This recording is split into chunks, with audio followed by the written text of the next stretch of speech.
Hi, host Derek here, host Talking with Famous People. And I'm here with Kunkle.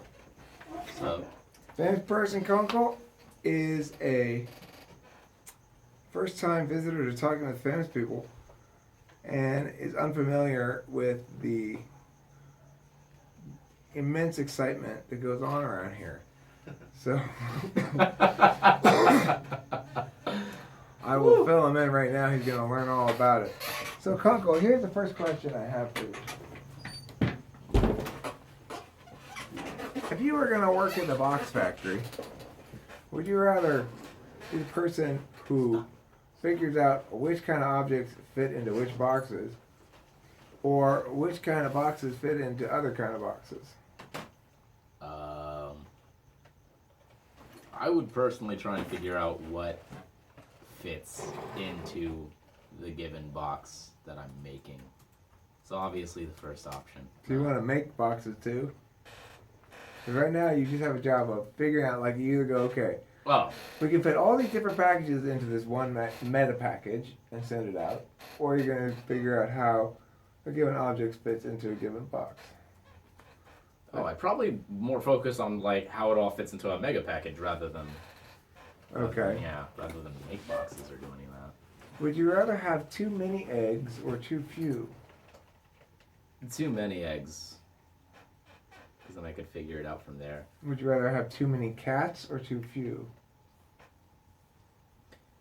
Too few for cats, definitely. Okay.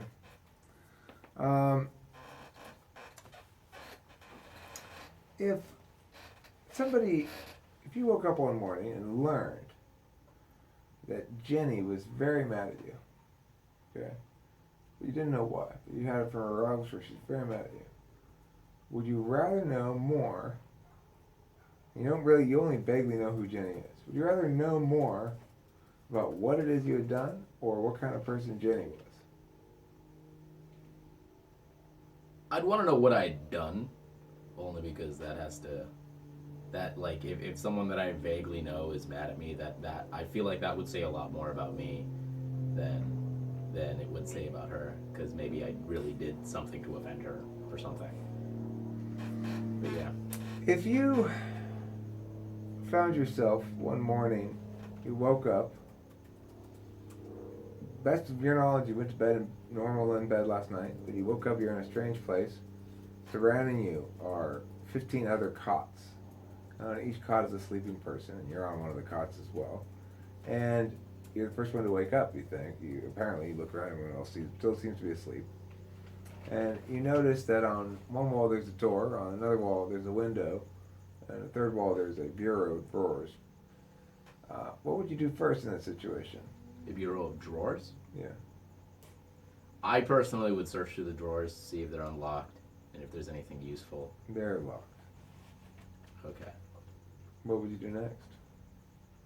Then, out of sheer panic, I would probably head to the window. Okay, it's too high for you to get up onto.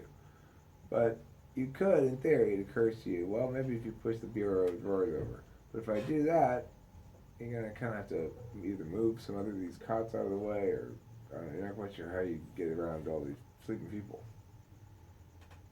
I could push over the drawers for what? If you stood on top of that, then you could see out the window. The window's too high up. When you get over there, you realize it's too high up. You're not going to be able to get up there. And the wall is all slick. You can't climb up the wall. Okay.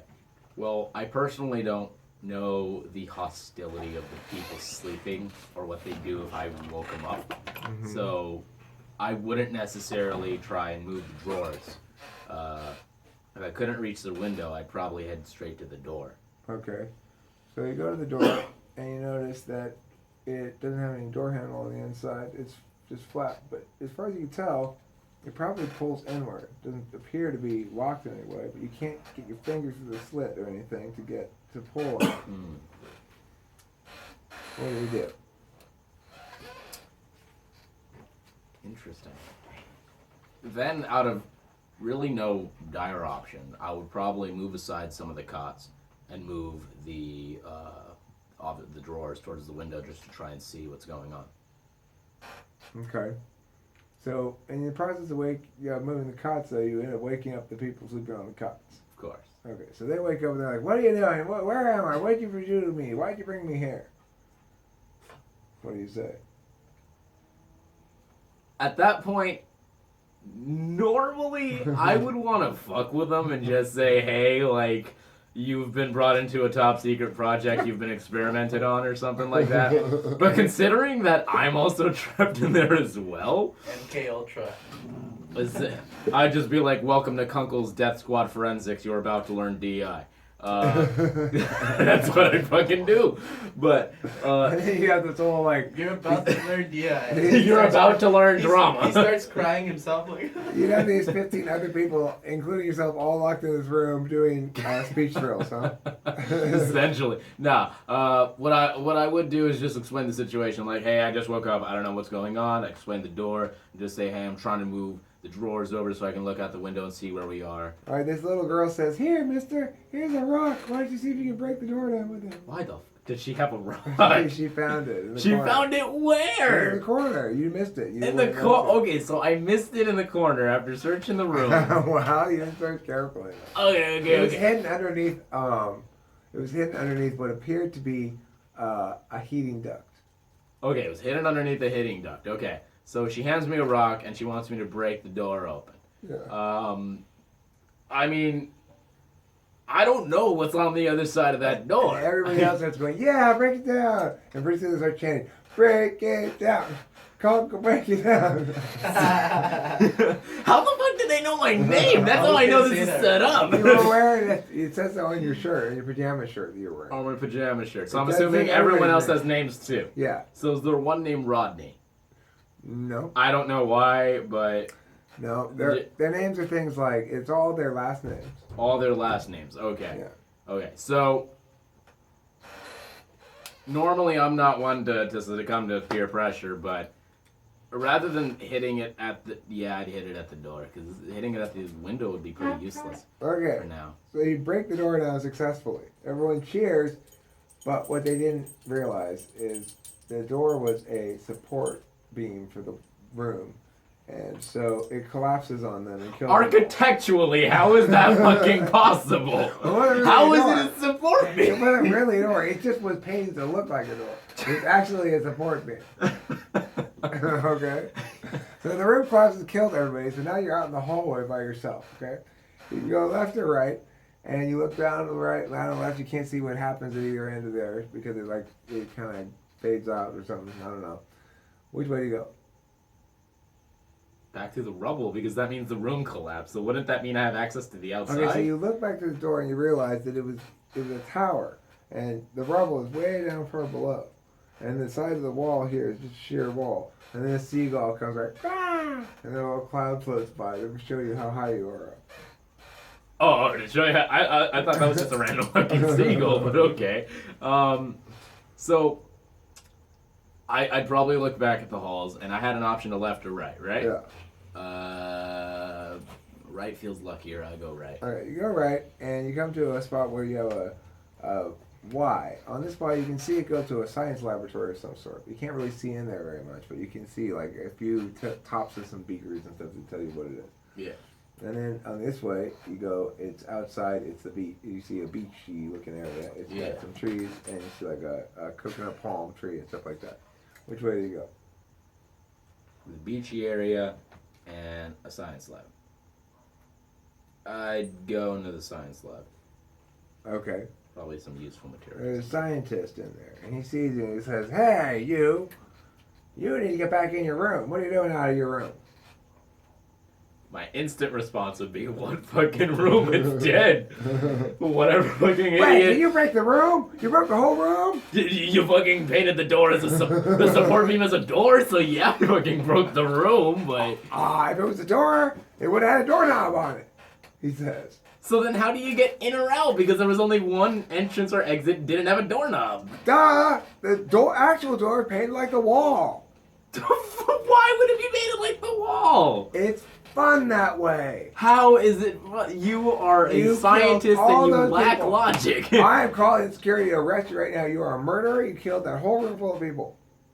Oh my god, it was an accident, I swear. Like, maybe those people deserve to die. I don't know. One of the guys in there was named Strauss, and he was looking at me in a funny way. I don't like that, so I broke the rule. Fuck.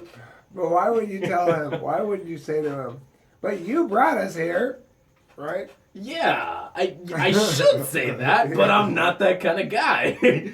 I'm just calling out all the logical fallacies in here. No. All right. Well, anyway, there's no particular end to the story or anything. I use that as a personality test sometimes on the grounds that certain answers suggest certain things about people's personalities. Yeah. I've already previously talked to you about personality stuff and sort of guessed that you're maybe an ENFP. Certainly, you're an extrovert. Certainly, you are a. Hello? You're somebody who operates successfully in the realm of Yeah, I can hear you. What's up? extroverted feeling. Now, an ENFP does not normally I can hear considered you. to have extroverted feeling in the stack. Abraham, could you take that outside? Yeah. They're not normally considered to have extroverted feeling in the stack, which means that you shouldn't. Yeah. It doesn't necessarily mean, though, that an ENFP won't be good at acting. You're obviously an actor and highly successful at it. You got a really successful speech career. I would normally suggest that you perhaps lead with FE, which would mean you would be an ENFJ like Abraham or an ESFJ like my ex-wife. But I don't know. I think you have more extroverted intuition than that. So that's why I'm inclined to think that you might be something else. Maybe even an ENTP, who with a weighting on the FE stuff. So I'm not sure. Do you feel like you read people's facial expressions well? Not really. Well, actually, yeah, I do. For the most part, yeah, I do. Like 75% of the time. Do you look to it specifically as a source of information? Yeah, that's one of my processes for interpersonal communication. What's your first process for interpersonal communication? In essence, when I'm saying something, I try and find people's reactions towards it, not by their actual verbal stance, but their nonverbal cues. Their nonverbal cues give me a lot more of a story on how they feel about certain situations. So the slightest eye twitch, or even like a movement of like a tilt of a head or something, could tell me that they're like not fond of an idea that I'm giving them. So I'm able to adjust what I'm doing to make sure that they're comfortable or able to compromise with it based on that. How highly do you prioritize the comfort of the other person you're dealing with? I prioritize it heavily. Typically, the way I was raised and the way I just have kind of been is I want to make sure that the only time someone feels uncomfortable is when it's meant to be uncomfortable. Like if it's an uncomfortable social subject, like especially in my speeches, I've talked about the word retarded, male rape, all that kinds of stuff. So obviously there are things that make people feel uncomfortable but need to be said, But in like a social setting or in like any other aspect of my life, I want to make sure that there's no reason to feel like my presence is unwanted or any of that kinds of stuff, or unneeded or any of that. That got fucking deep. Shit. Well, the thing is, I think it's just consistent with somebody who's leading with extroverted feeling. That's very much consistent with probably Abraham hears those words and thinks, that's right, that's how one should be. That's how one should live, I think there's a natural inclination. Because everything he's explaining somehow, at least in my mind, connects back to the way he coaches. Does that make sense? Sure, but I mean, what I'm looking at it from is a worldview as a human being interacting with the world in general. Yeah, and so what I'm saying is... But I think what he's saying is like very true about like socially uncomfortable, hypersensitive stuff. For the coaching? No, what he was talking about earlier, when he was saying that there's certain things that make people uncomfortable, but they need to be said. Oh, right. Because Isn't that like an alternative way of looking at reality might stress, for example, correctness over comfort of other, right?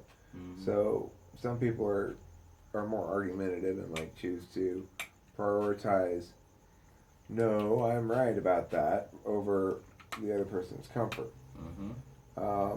Yeah, I know what you're talking And so it's like those sort of values are reflections somewhat of our upbringing, but more likely they're ways in which our personality type reflects our upbringing. So if we're raised with strong values in certain areas, then we'll express those values through, for example, relating to how others are emotionally reacting to something, or relating to how others are correct or incorrect about something. And those two things tend to be inversely proportional. Yeah. What did I tell you about licking my shoe? No, stop. Yeah, confidence is a liquor, unfortunately. It's annoying. How do you feel about keeping track of like your own schedule and stuff? Does it come really naturally to you? Is it something you struggle with? Is it something you'll think about? It comes naturally to me. I know naturally just when to leave, when to be there on time. I typically enjoy being at least 10 minutes early to any given like event, like class, rounds, jobs, whatever.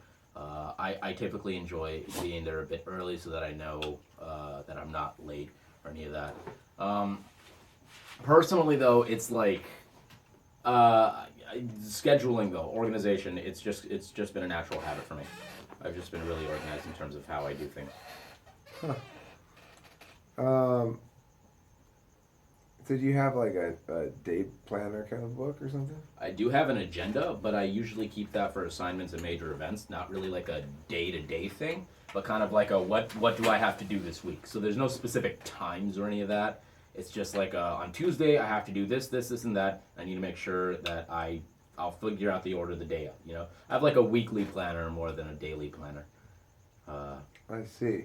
Yeah. Kunkle was telling me that when he writes stuff down, like homework stuff, in his little like notebook thing, he has this very intimate looking notebook agenda thing, right? And he's always telling me like, dude, people always look at me like I'm writing their names down, like I'm gonna shoot up the school or something. No, I've had that critique before. My professors currently in college, they looked over and they because ELAC sometimes implants certain students into classes, makes them take a class that they need, and they'll have them critique the professor that they're kind of iffy about, right? And so they always think that I'm kind of like that trap student, you know. So whenever I'm like writing in my book, writing down an assignment or something that I need to take note of, they'll be like, "Can you please stop? Like I feel like you're trying to like take notes of me and shit." And I'm like, "Nah, that's not the case. I'm literally just trying to keep up with my own schedule, not yours.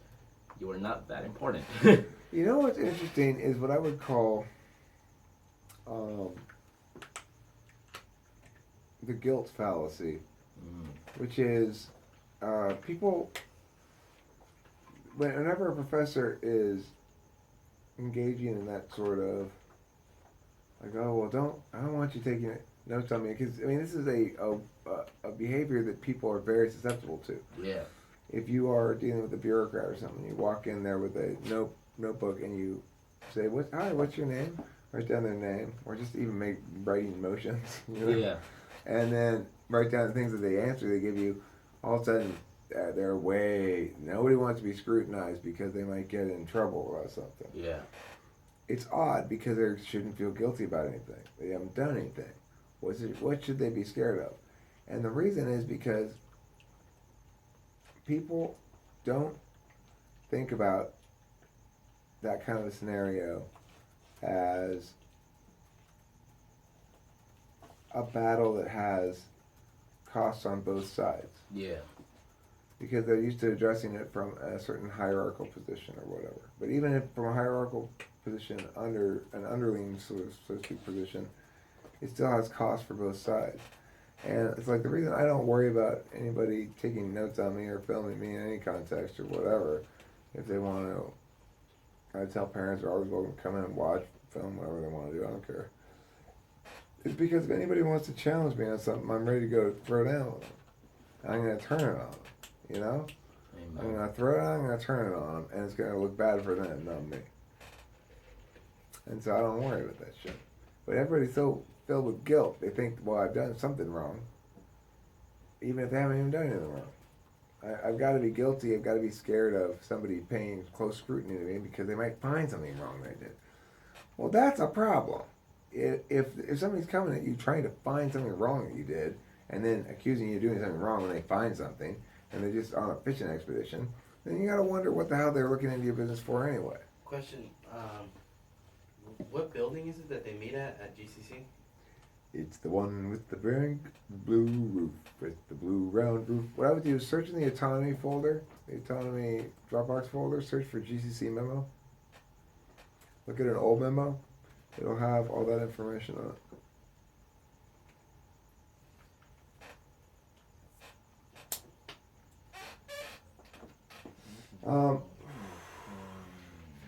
So, Kunkle, you're a go-getter, ambitious fellow. Mm-hmm. What sort of long-term ambitions do you have?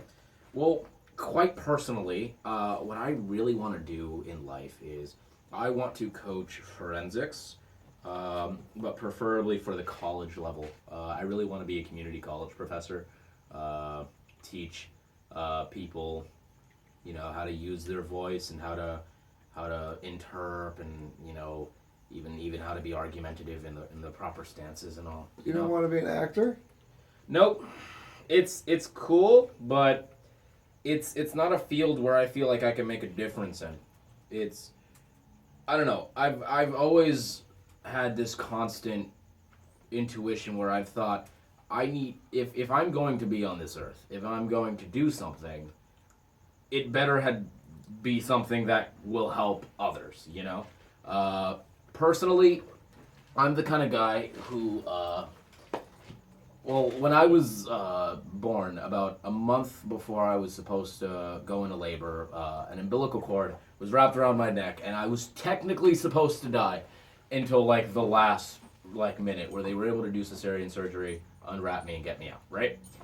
And so I thought, when I was told this story, and when I was, raised to think of that, I just thought, I need to do something, that'll, give a lasting impact, something that'll be good for other people, not just myself.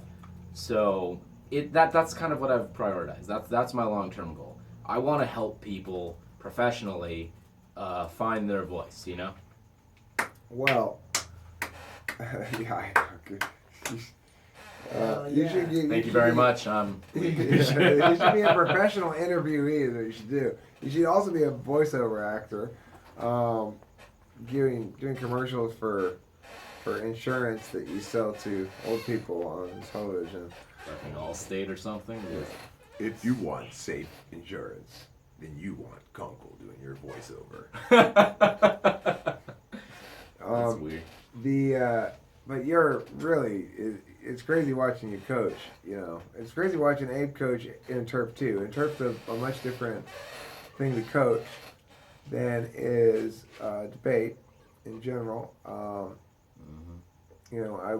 watched as you were trying to pull out of Hannah, trying to pull down those last, fear barriers. So those kids, not the last ones, but that's the thing that prevents everybody from doing shit is that fear barrier, Yeah.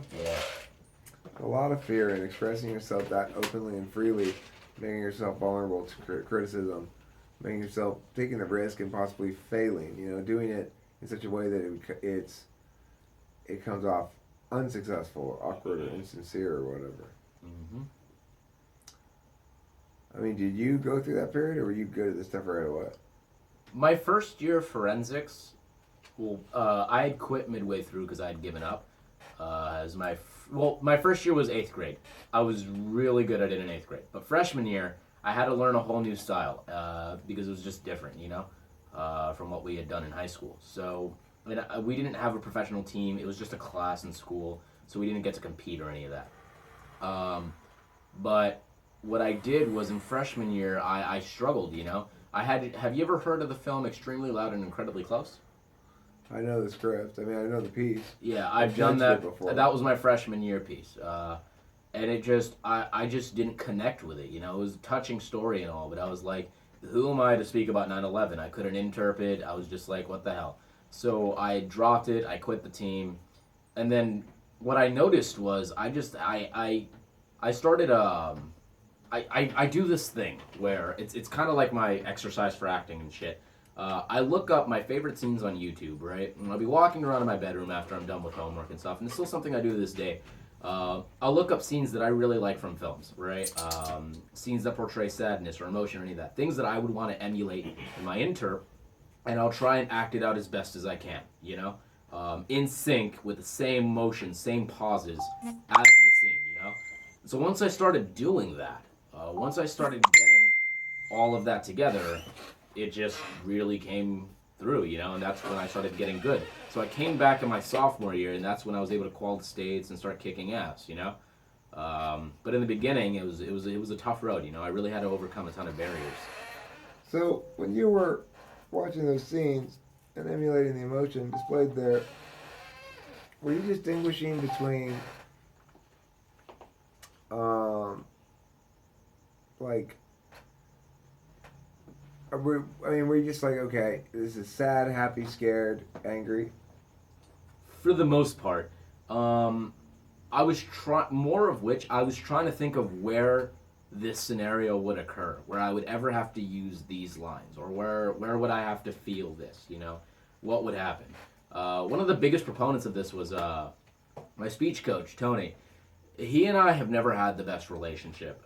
He and I are like two opposite sides of a coin. We're still part of the same coin, but we never see eye to eye, you know? And the thing with he and I is, like, we hate each other to death. Like, when he found out I was coaching here, he lost his shit, right? So the thing was... Why? Did everybody hate me or what? No, he doesn't hate you. Like, he hates the fact that I'm here. Because he was waiting for my younger brother to leave the team so he could hire me on to coach. And then my younger brother still has 2 years, and I'm probably not going to be here in 2 years because I'm transferring out to a school that I want to go to. So it's like, I was like, if I'm going to coach, I need to, like, start now, you know? Start getting, like, you know, like that experience. And that's why I came to Autonomy, so I could help out and do all that. He did not like that at all. So he and I have never seen eye to eye. And I was always comparing those scenes for when I would have to use it with him, you know? When I would feel sad in front of him, or when I would even feel happy on the rare occasions in front of him, or mostly when I would feel angry, you know? And eventually I would go past movie scenes and I would go into songs or shit and just finding like different rhythms and cadences to start applying to pieces, But you know? he must have liked you because you were winning. Yeah, he did, but at the same time, what he didn't like was my reaction when I didn't win. Because it wasn't a matter of like I would get upset or any of that. He just noticed that I would start to like work harder, you know? And not just work harder, it was to a point where I would relook everything in my piece and think, what didn't work, you know? Like, I still take opinions as gospel for all of my pieces, you know? Because I'm like, if this doesn't appeal to one demographic and it appeals to another demographic, I want to find the middle ground, you know? And so that's what I was doing with my pieces. However, he did not like that because he saw that as not overworking it, but more of just like, he didn't want me to break the patterns of what I'd been doing, you know? He's like, it works up until now, it didn't work at one tournament, let's not change it. As opposed to me, where I was like, well, if it didn't work at this one tournament, obviously the style that I presented wasn't in favor. So I wanted to make sure that it could be in favor with this tiny demographic. Sorry, I have a burp coming up. What the fuck? I mean, it sounds to me like, was he... I mean, to what extent was he one-on-oneing with you and doing line coaching and stuff? He and I did that every day, actually. At first, it was not like that. That was not until my senior year. In junior year, he gave me my own personal coach. And so, don't get me wrong.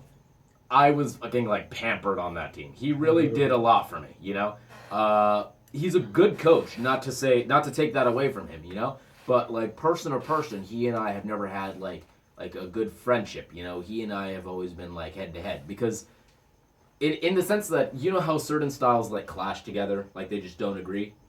That was our styles of inter. Where I wanted to go loud in this moment, he wanted to go quiet in this moment. Or where I wanted to feel a bit, like, confused and then build into, like, sadness in this moment, he just wanted pure sadness, you know? We couldn't agree on one thing. And both routes were equally good, but we both thought that our own styles were the best route to go. And therefore, that's why it became a point where, like, he and I just didn't see any consensus, you know? And then there was obviously my relationships with people on the team who we didn't see eye to eye because like obviously I was super focused on my speeches and stuff, and well, they weren't as much. You know, they were really good, talented speakers, but you know, we didn't see our priorities weren't in the same place. You know, they just wanted to have fun and do all that kinds of stuff. My goal was I wanted to make sure I gave like an award-winning speech so I can get into a good college, and that worked out for the most part.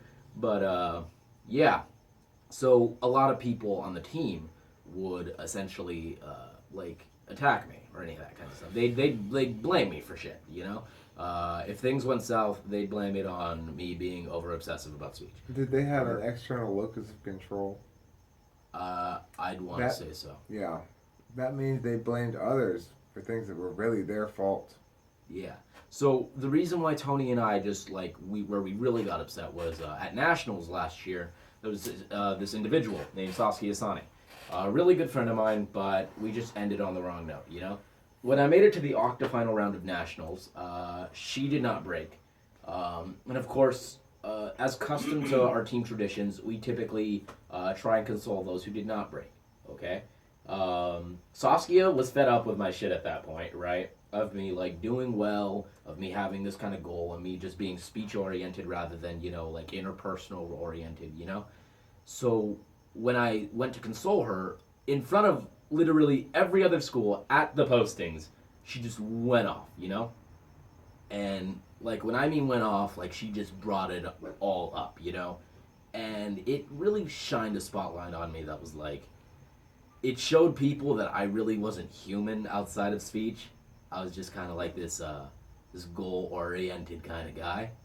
So I head over to Tony, and he found out about this, not from me, but from some of the coaches of other schools that came up and said this happened. And I'm well known among some of the coaches there from our league, so they saw it and they were just like, this happened, you need to talk. And so he looked over at Saskia and he said Saskia had done something wrong and all that kinds of stuff, and he was like, you need to apologize to Kunkle because you embarrassed him in front of everyone and all that kinds of stuff. And she understood what she did was wrong. She just never took the time to apologize. And in fact, she took everyone from the team and had them ignore me for the rest of the trip. They even went as far as to hide my octa-finalist plaque. They hid it in someone else's room. And so it came to a point where I thought Tony just ignored that. And he didn't tell me that Saskia was wrong. He didn't tell me that he even talked to Saskia until months later. Literally until after I got this job. And the whole time I thought he didn't have my back, you know? And that's where he and I saw, like, that's where we really got into this point where we just didn't like each other, you know? Because I was like, he obviously supported Saskia so much that he agreed with what she had said, so obviously he's just gonna let this happen, you know? He wasn't aware that any of that happened. So, in essence, I personally just, like... Doesn't sound like a very good team experience. It wasn't so great.